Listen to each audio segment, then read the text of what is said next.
knowing everything calls on you, the Lord Most High. الله الذي يهدينا جميعا، الله الذي نعتز به جميعا. الله الله الله الله الله الله. بسم الله الرحمن الرحيم. السلام عليكم ورحمة الله وبركاته.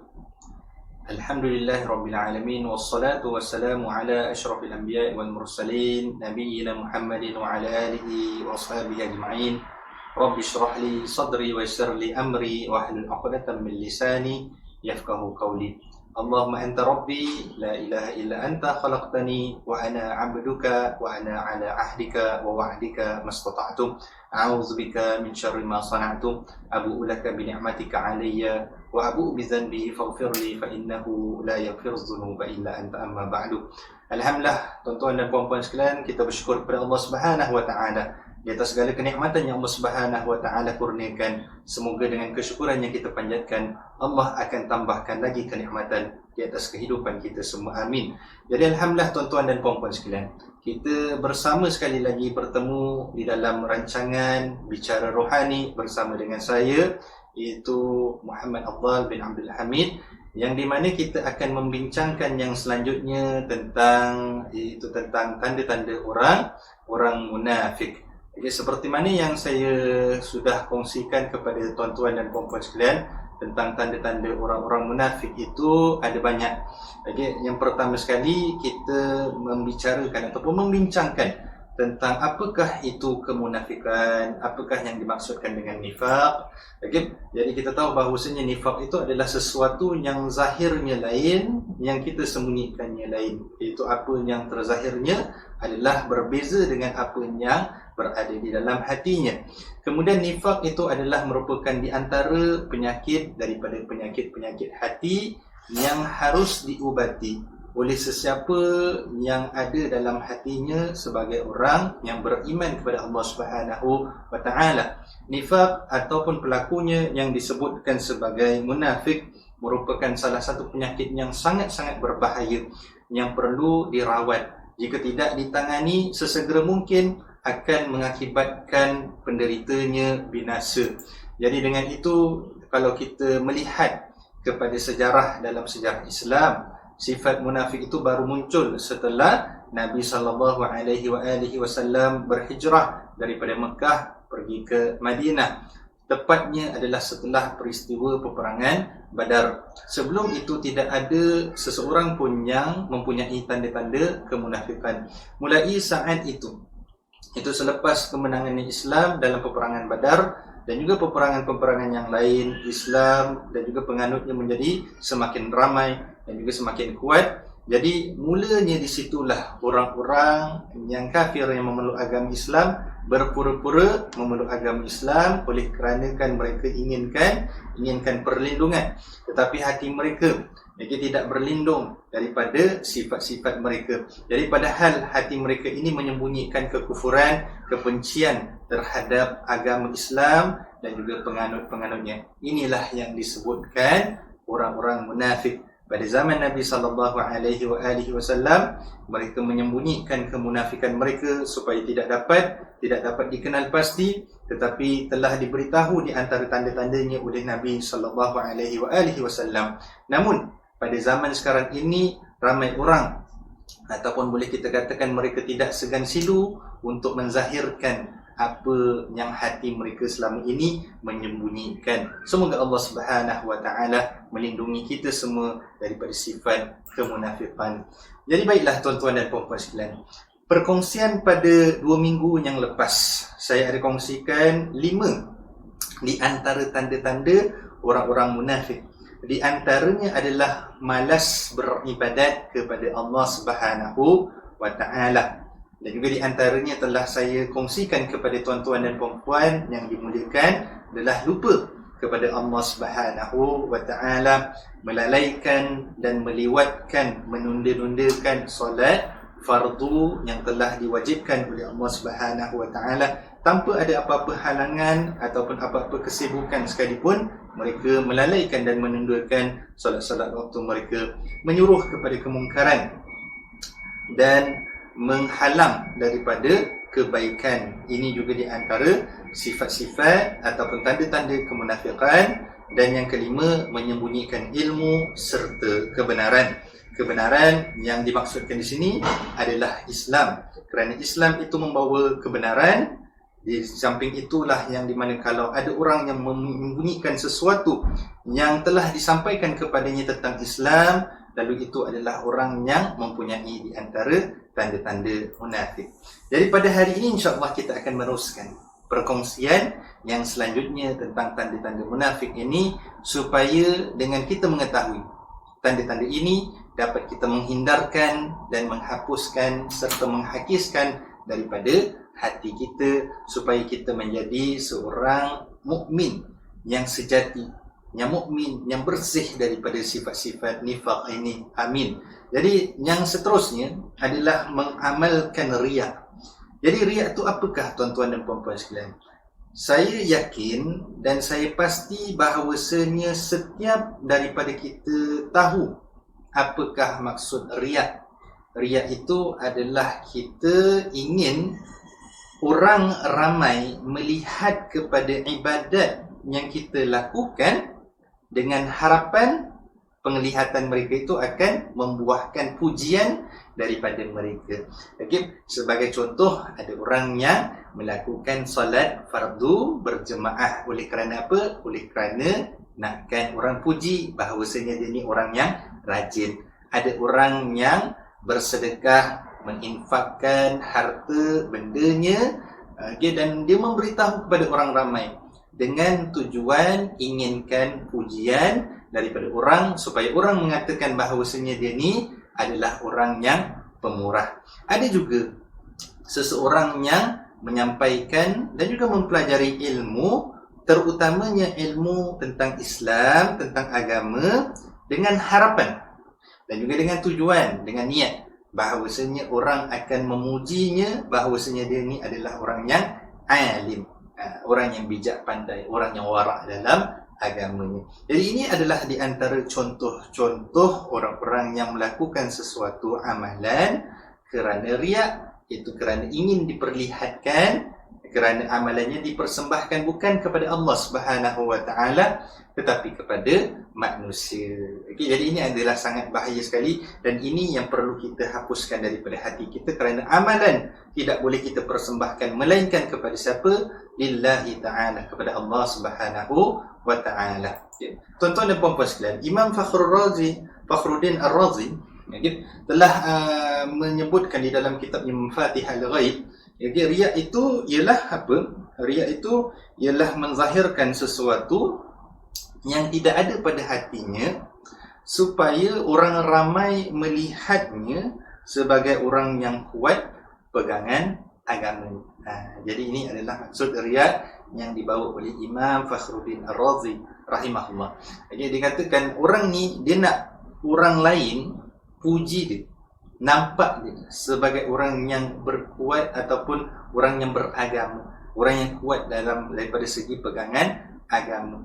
Jadi ini yang kita harus hati-hati di dalam kita mempamerkan, iaitu mungkin kewarakan kita dalam kita memilih pakaian-pakaian kita. Mungkin sahaja kita tidak ada, pada asalnya tidak ada niat untuk orang puji bahawasanya orang ni adalah orang yang alim. Sebagai contoh, saya bagikan satu contoh. Yang contoh ini saya minta maaf lah kalau ada yang mungkin terambil hati ataupun tersinggung dengan contoh ini. Contohnya seperti sebagai contoh, saya lah memakai jubah. Jubah ini jubah ni adalah pakaian orang Arab. Ini bukan pakaian orang Islam, dia adalah pakaian orang Arab. Jadi saya memakai jubah ni sebagai contoh hanya sekali-sekala sahaja. Mungkin pada hari Jumaat, ataupun pada mungkin majlis-majlis tertentu baru saya memakai jubah. Lalu bila ada orang yang memuji kepada saya sebagai contohlah, bahawasanya kau ni pakai jubah macam kena lah dengan kau. Macam nampak bahawasanya kau ni adalah orang yang berpegangan agama. Okay, walhal kalau kita pakai baju Melayu, kalau kita pakai baju kita katakan baju t-shirt ke, okay? Baju t-shirt ke, bukan yang baju t-shirt yang orang jual yang patuh syariah tu, bukan. Baju t-shirt apa-apa yang kita katakan patuh syariah di sini adalah yang menutup aurat, okay? Dan sebagainya.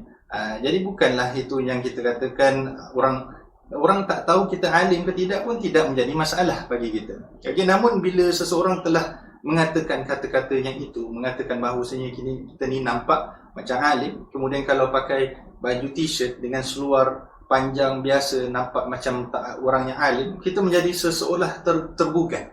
Jadi tergugat dengan kata-kata itu. Lalu kita secara konsistennya kita memakai pakaian jubah itu pada bila-bila waktu, tak kira apa majlis sekalipun, tak kira apa hari sekalipun, okay, dengan harapan bahawasanya orang akan melihat kita ni sebagai orang yang kuat pegangan agama. Jadi ini adalah sebagai contohnya orang yang melakukan sesuatu itu kerana nakkan pujian daripada orang ramai. Jadi apa kata Nabi SAW tentang riya ini?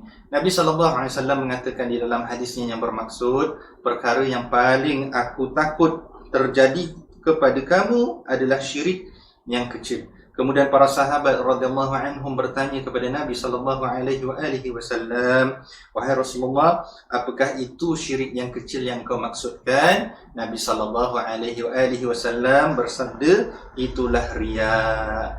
Jadi Allah Subhanahu wa taala akan berfirman pada hari kiamat kelak, pergilah kepada orang yang kamu hendak tunjukkan amalan kamu itu kepadanya di dunia dan lihatlah adakah di sisi mereka itu ganjaran dengan sebab amalan kamu. Dengan bermaksud apa, tuan-tuan dan puan-puan sekalian? Sebagai contoh, yang dimaksudkan di sini adalah seperti mana firman Allah Subhanahu wa taala di dalam Al-Quran, fawailul lil musallin alladzina hum an salatihim sahun alladzina hum yura'una wa yamna'una al-ma'un.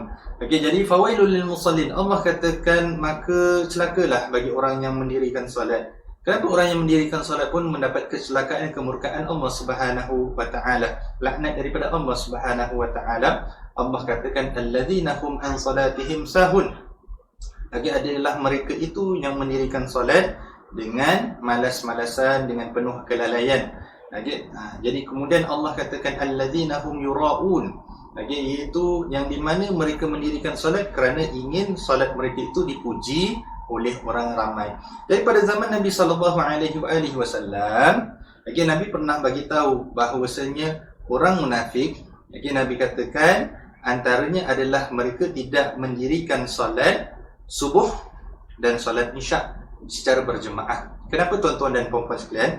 Kerana pada zaman Nabi sallallahu alaihi wasallam, Nabi sangat-sangat menitik beratkan tentang perpaduan. Nabi sangat-sangat menganjurkan kepada mereka ini supaya bersolat berjemaah. Oleh kerana dengan solat berjemaah akan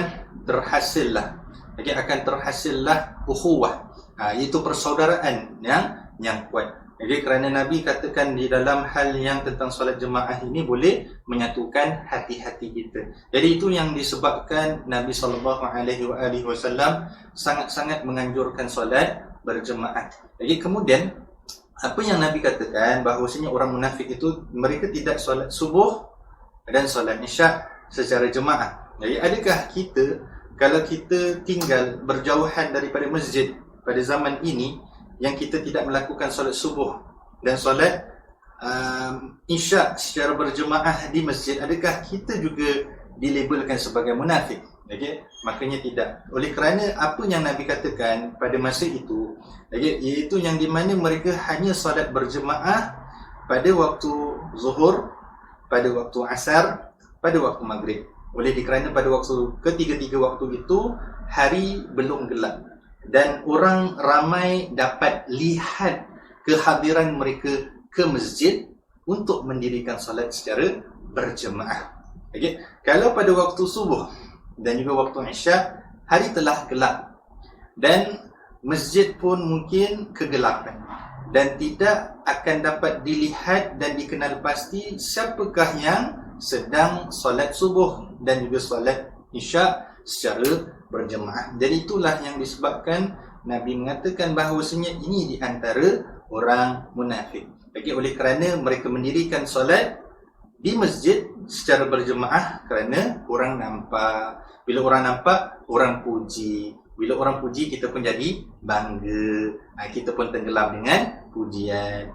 Jadi inilah yang kita tak nak dalam amalan-amalan kita. Sebagai contoh, walaupun kita seringkali pergi ke masjid untuk menunaikan solat berjemaah, kita seringkali mendapatkan saf yang pertama di dalam solat berjemaah. Namun pada satu hari yang mungkin Allah takdirkan kita tak dapat pada saf yang pertama, kita terlewat untuk mendirikan solat berjemaah, kita termasbuk di dalam solat berjemaah bersama dengan imam, lalu hati kita pun menjadi ragu-ragu untuk pergi ke masjid ataupun tidak. Oleh kerana apa? Oleh kerana kita takut, khawatir akan kekejian daripada orang ramai bahawasanya kau selalu berada di saf pertama pada hari ini, kenapa kau kat saf kedua ataupun saf yang belakang?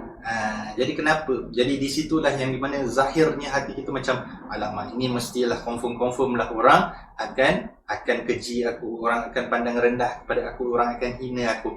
Jadi tak jadilah untuk aku mendirikan solat di masjid sebab aku tak dapat saf yang pertama. Jadi maka dengan itu kita harus berhati-hati ya tuan-tuan dan puan-puan sekalian. Kerana ini adalah di antara perkara yang amat ditakuti oleh Nabi sallallahu alaihi wasallam. Bila kita mempersembahkan sesuatu amalan ibadat itu, Allah tolak, Allah tak memberikan ganjaran apa-apa pun, kerana Allah katakan pada hari kiamat, pergilah kepada orang yang kau nak puji-puji sangat tu.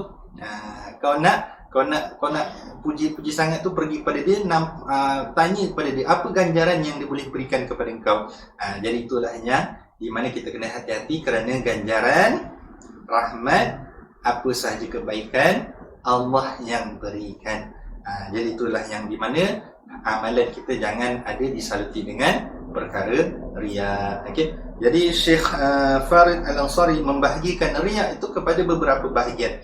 Itu riya pada agama, riya pada tubuh badan, percakapan dan lain-lain. Contohnya riya pada agama dan badan ialah menzahirkan, sebagai contoh, menzahirkan kekurusan dan ketidakkemasan. Macam serabailah pakaian dia, okay? Kemudian kurus je, okay? Supaya orang menganggapkan dia ni sungguh-sungguh melakukan ibadat, serta seakan-akan dia bersedia menghadapi hari akhirat, okay? Jadi inilah yang kita tidak mahu, kerana di dalam kita menjalankan agama, okay? Oleh kerana penampilan ni harus kita jaga juga. Jangan sekadar kita katakan tak kisahlah penampilan aku ni kusut masai, okay, baju kita ni simpang piong, kita katakan walaupun kita ada kemampuan, bukan tak ada kemampuan, okay, kerana nak menzahirkan, melihatkan sifat warak dan zuhud, dan ini adalah silap. Okay, silap, okay, salah dengan silap tu dah jadi silap. Okay, ini adalah kesilapan di dalam kita mengamalkan agama. Oleh dikarenakan apa? Oleh dikarenakan okay, kita nakkan orang pandang kita bahawasanya kita ni dah sedia untuk mati. Orang pandang kita bahawasanya kita ni orang yang zuhud. Walhal di dalam kita apa sahaja keterampilan kita kena tampil yang baik-baik. Begitu juga yang sebaliknya, iaitu kita tampil yang baik-baik, cantik-cantik, kemah-kemah, jubah putih, tak ada satu kotor pun, okay, dan sebagainya. Kemudian nakkan harapan bahawasanya orang puji kita ni pun kuat beragama. Jadi kita ambil yang awsatuha, iaitu pertengahan, okay? Dan juga yang penting jaga hati. Walaupun kita tak ambil yang pertengahan, yang penting jaga hati kita supaya orang tak puji, ataupun supaya kita tidak tenggelam dalam pujian dan mengharapkan pujian itu akan kembali kepada kita lagi dan lagi. Itu yang kita harapkan, itu yang kita khawatirkan. Okay, jadi ini sebagai contoh. Kemudian riya itu pada percakapan ialah seperti memberi nasihat. Bagi nasihat ni pun takkan tak boleh ke? Bagi nasihat boleh, bagi peringatan boleh, tapi niat tu kena jaga. Dengan niat menzahirkan keprihatinan terhadap hal ihwal orang Islam, Okay? Ataupun berzikir dengan secara kuat, dengan nada yang kuat di hadapan orang ramai. Takkan ni pun tak boleh. Takkan bagi nasihat pun tak boleh. Takkan kita prihatin terhadap ikhwan masyarakat Islam pun tak boleh. Tapi kita kena tanya niat. Sebab itu yang di mana dalam hadis Nabi SAW yang diriwayatkan oleh Imam Al-Bukhari, itu innamal a'malu binniyat. Okay, itu amalan itu sesungguhnya amalan itu berbalik kepada niat. Niat kita kenapa? Kenapa kita prihatin? Kenapa kita bagi nasihat? Kenapa kita bagi peringatan? Kerana Allah Subhanahu wa ta'ala. Okay? Bukan kerana supaya orang nampak kita ni jelas kita ni memang kisah pasal rakyat. Jelas kita ni memang kita nak kena ambil tahu pasal hal masyarakat. Okay, supaya apa? Supaya orang tahulah kita dengan pangkat kita ni sama rata lah. Itu yang kita tak nak. Okay, kita buat apa sahaja, pangkat kita ke, apa kita punya darjat ke, segalanya kerana Allah Subhanahu wa ta'ala. Okay, kerana persaudaraan di dalam Islam. Ini peringatan bagi diri saya terutamanya. Kemudian yang di mana berzikir. Okay, zikir ini sebenarnya anjurannya adalah dengan suara yang lunak, yang perlahan, yang lembut. Okay, yang kita berzikir memuji Allah Subhanahu wa ta'ala. Tetapi dalam kita berzikir, bukan saya katakan berzikir beramai-ramai lah. Okay, tapi berzikir kuat-kuat di hadapan orang ramai. Jadi apakah tujuannya? Kalau tujuannya jadi supaya orang puji kita ni sentiasa membasahi lidah kita dengan berzikir mengingati Allah, baik tak payahlah, baik tak usahlah. Okay, jadi inilah yang di mana kadang-kala yang di mana sebab itu ulama sangat berkhilaf tentang penggunaan tasbih. Tasbih biji-biji itu. Kita takut-takut amalan kita menggunakan tasbih walaupun orang tidak mendengar apa yang kita zikirkan. Okay, kita bacakan zikir itu, kita gerakkan tangan, kita takut-takut sahaja, takut-takut. Okay, ini sebab tu kita kena hati-hati. Kita takut-takut orang menganggap kita ni sebagai orang yang riak. Jadi ada kalanya ada orang yang zikir menggunakan tasbih. Okay, saya tak mengatakan perkara ini haram ke apa ke, cuma kita kena jaga-jaga je lah. Okay, jaga hati kita. Kemudian yang mana ada juga yang orang yang saya lihat, okay, yang di mana membawa tasbih yang biji, kemudian okay, tangannya bergerak, iaitu dia bertasbih, dia sedang bertasbih, tapi mulutnya sedang berbual dengan temannya, dengan saudaranya. Okay, berbual sebagai contoh, kau dalam aku tak nampak, tapi tangan dia bergerak. Bagaimanakah dia melakukan dua perkara dalam satu masa? Okay, satu masa itu mengingati Allah, memuji Allah, tapi dalam satu masa itu berbual dengan manusia. Kau apa khabar? Kau macam mana? Aku dah lama tak nampak kau. Jomlah kita pergi makan ke apa ke, tapi tangan dia bergerak. Jadi begitulah yang di mana juga kalau kita nak berzikir, beristighfar dan sebagainya, niat kena jaga kerana siapa? Kerana Allah Subhanahu wa ta'ala. Okay. Jadi riak pada amalan sebagai contoh seperti menzahirkan qiyam dan rukuk. Okay, qiyam di dalam solat dan rukuk di dalam solat dan sujud di dalam solat itu yang panjang, yang lama. Okay, ketika kita bersolat di hadapan orang ramai. Tapi bila kita solat bersendirian, sebagai contoh di rumah, okay, kita solat ambil yang minimum je lah. Jadi yang di sini kalau kita solat sebagai contoh lah, sebagai contoh, saya harap tak ada yang tersinggung. Okay, sebagai contoh kita pergi ke masjid, okay, kita tengah solat sunat kat masjid, okay, kemudian kita sujud lama dah sujud. Tapi padahal kat rumah tak pernah sujud yang lama. Ini sebabnya kita katakan kita ingatkan diri kita lah. Jadi kalaupun kita sujud lama dekat rumah, dekat masjid kita sujud lama, sebaiknya kita jangan sujud lama dekat masjid. Okay, sebab apa? Sebab kita nak menghindarkan kata-kata daripada orang. Walaupun kita kata tak kisahlah orang cakap aku ni tak ikhlas ke apa ke, tak kisahlah, janji hati aku ni Allah je yang tahu. Okay, tapi kita nak menghindarkan. Okay, kalau kat rumah, kat dalam bilik kita solat, pada waktu malam kita solat, orang tak nampak, buatlah seberapa lama yang kita nak buat dalam solat kita. Tapi di luar kita kena hati-hati je lah. Okay? Jadi inilah yang di mana kita katakan riak pada amalan. Okay? Jika ibadat suruhan yang mesti dilakukan, maka hendaklah dilakukan juga sekalipun datangnya riak. Okay? Tetapi hendaklah bermujahadah, bersungguh-sungguh untuk hilangkan riak, seperti pergi ke masjid untuk menunaikan solat berjemaah. Jadi ini sebagai contoh lah. Okay? Amalan tu mesti kita buat. mesti kita kena buat juga. Okey, kita tinggal berdekatan dengan masjid, mesti kita nak solat Jumaat di masjid. Ataupun kita sedang berada berdekatan dengan masjid, kita mesti solat di masjid. Tapi di sini mungkin kita kata, nanti orang kata aku riak pula hari-hari pergi masjid tak payahlah solat di masjid. Okey, jadi ini kita kena mujahadah, hilangkan riak tu. Pernah pergi juga masjid. Jadi ini yang saya katakan. Saya katakanlah jika ibadat suruhan, ibadat yang wajib. Jika sekiranya ibadat tersebut adalah pilihan, maknanya ibadat yang sunat, maka lebih baik dilakukan secara sembunyi. Lalu kalau riak boleh datang dalam dirinya seperti sedekah. Okey, kalau riak boleh datang dalam dirinya seperti sedekah, maka yang aula, yang lebih utama baginya adalah sedekah secara sembunyi-sembunyi daripada terang-terangan. Jadi ini ibadat yang kita katakan pilihan.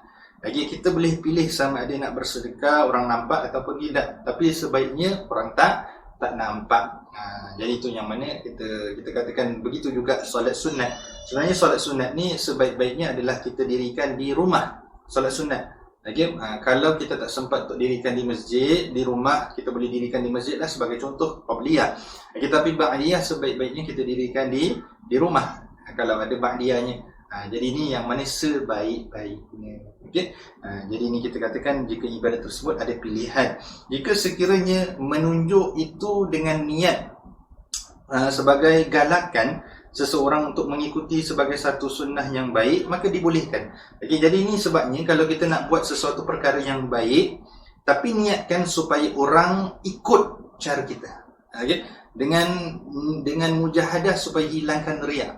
Jadi kita tunjukkan seperti mana dalam amalan kita tunjukkan dalam Facebook lah sebagai contoh, ataupun dalam Instagram. Tapi dengan niat supaya orang ikut kita, supaya kita galakkan orang buat benda baik yang sama. Jadi ini berdasarkan hadis Nabi SAW yang bermaksud sesiapa yang buat satu ikutan yang baik.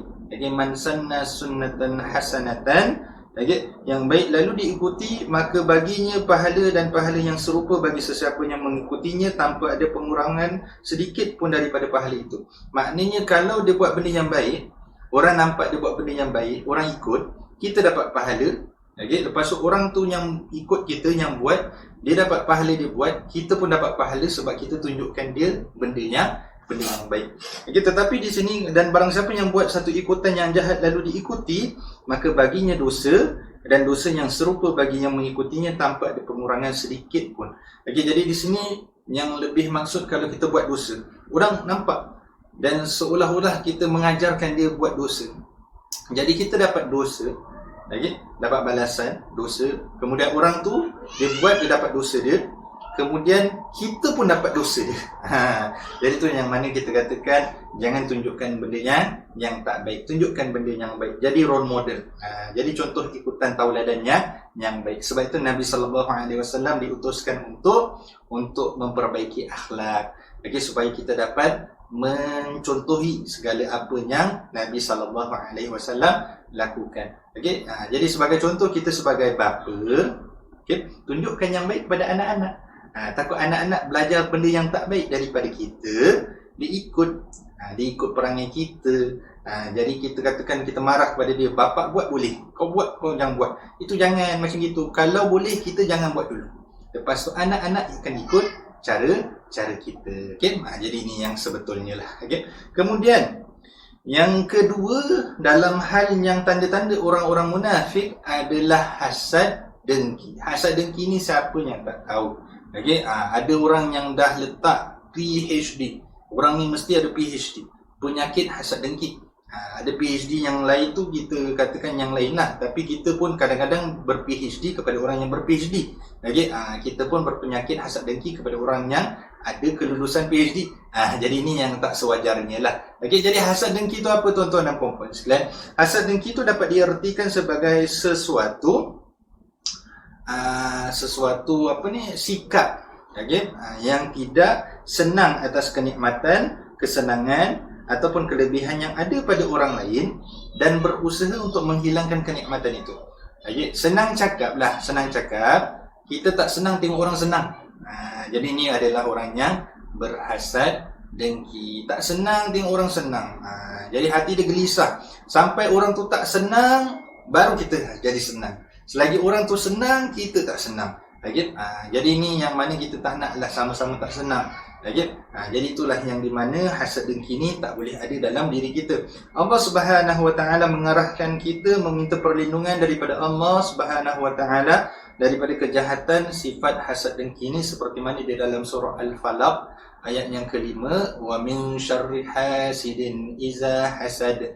Itu dan daripada kejahatan orang yang dengki apabila dia melakukan kedengkian.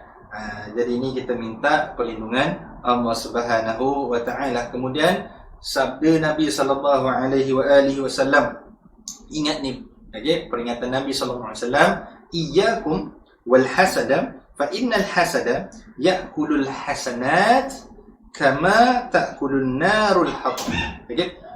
Iaitu yang di mana kita katakan, hendaklah kamu menjauhi sifat hasad dengki, kerana dia menghapuskan kebaikan seperti mana api menghanguskan kayu. Jadi jauhkan diri kita daripada sifat hasad dengki. Oleh kerana kenapa? Dia boleh membakar segala amalan-amalan kita. Amalan-amalan kita akan hangus begitu sahaja.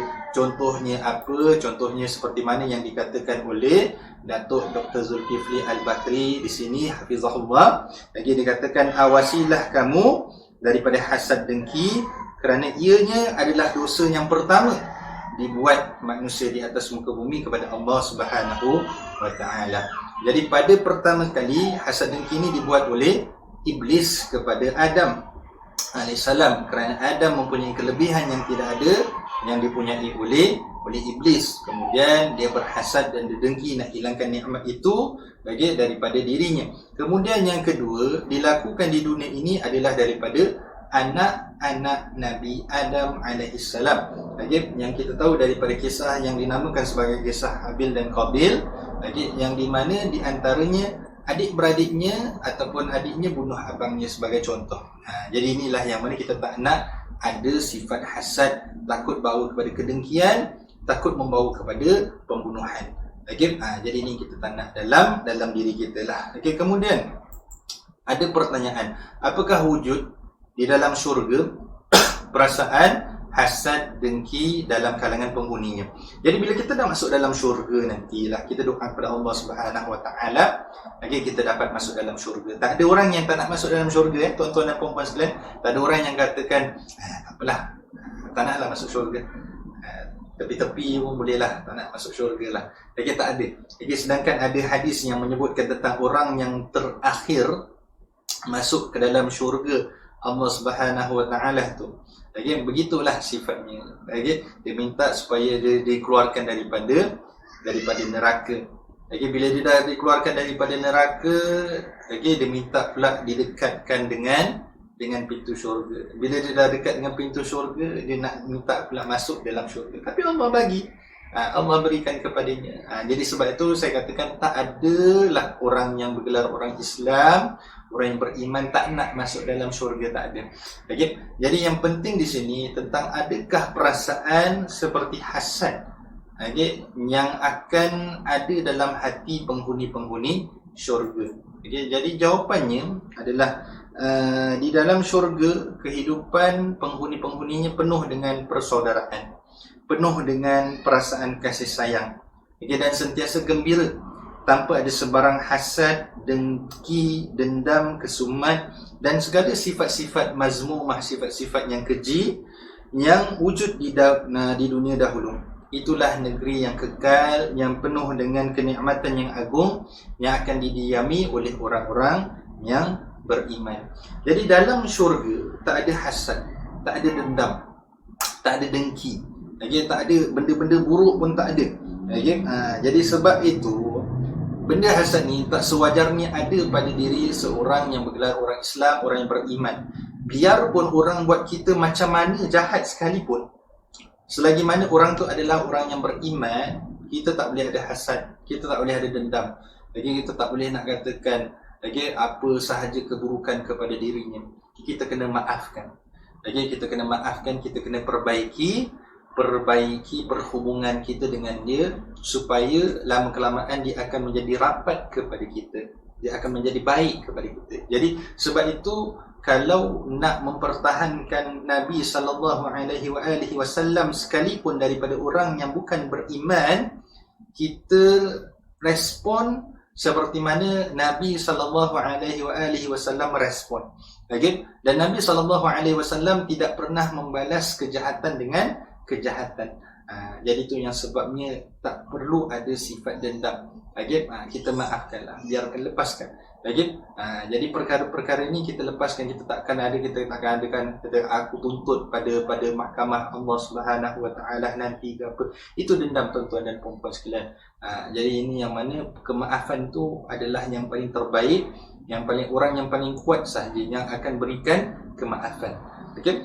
Jadi yang segalanya, yang lainnya kita biarkan Allah Subhanahu Wa Taala menguruskan. Biarlah Allah yang menjadi hakim, bukanlah kita yang menjadi hakim. Kerana bila kita masuk dalam syurga, okay, walaupun orang tu sebagai contoh dalam dunia dia sangat benci kepada kita, okay, kita pun mungkin ada kebencian sikit pada dia.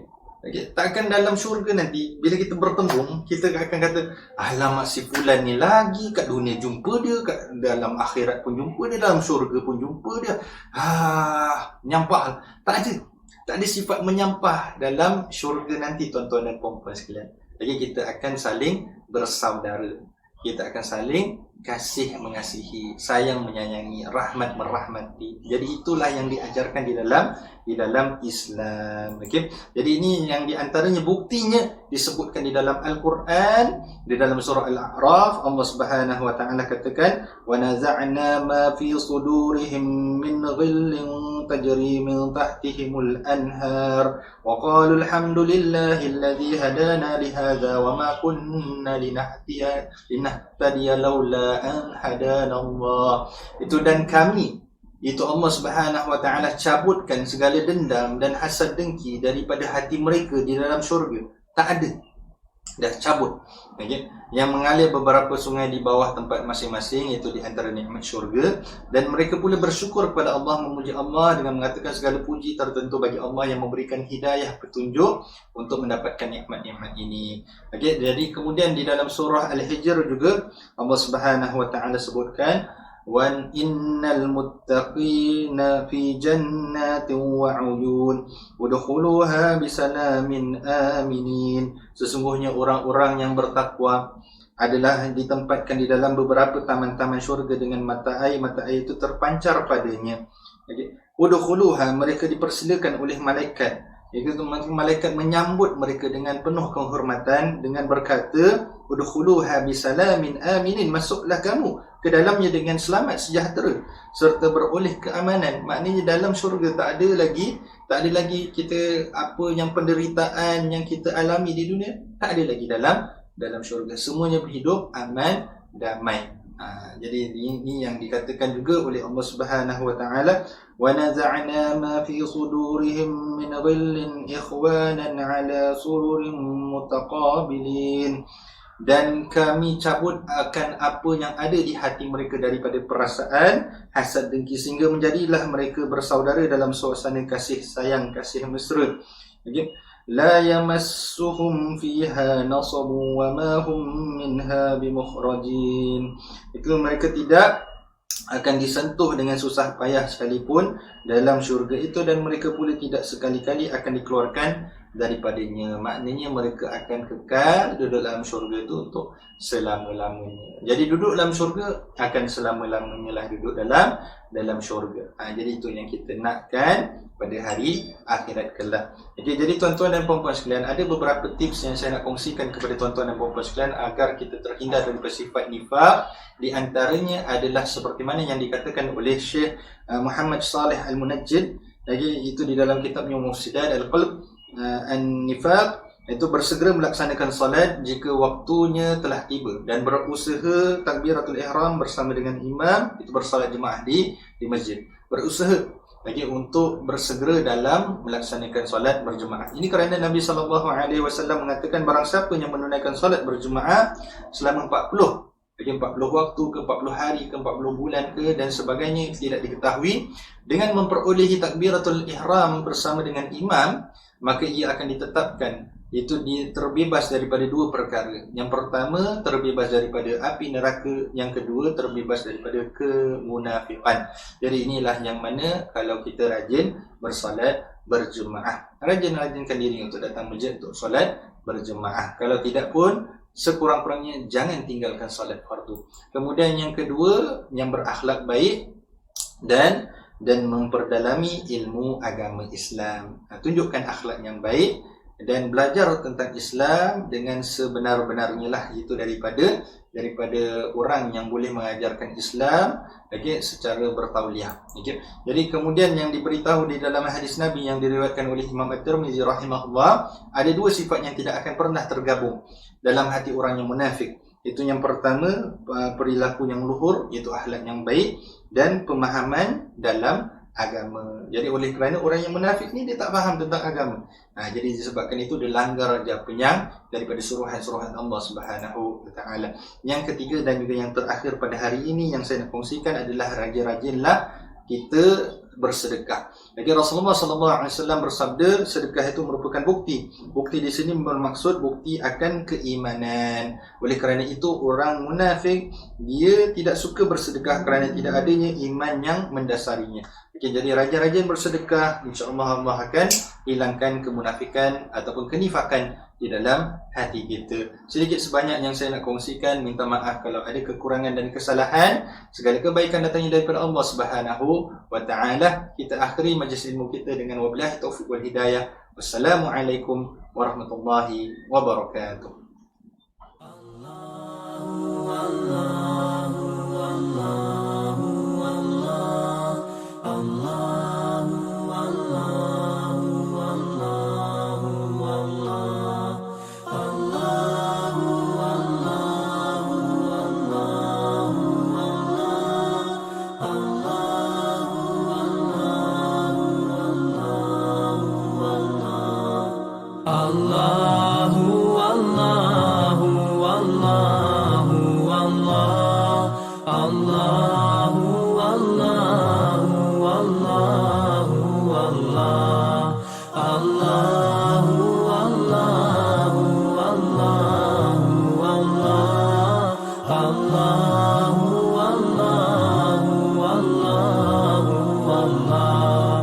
As I look to nature's beauty, dazzled am I, knowing everything calls on you, the Lord Most High. Allah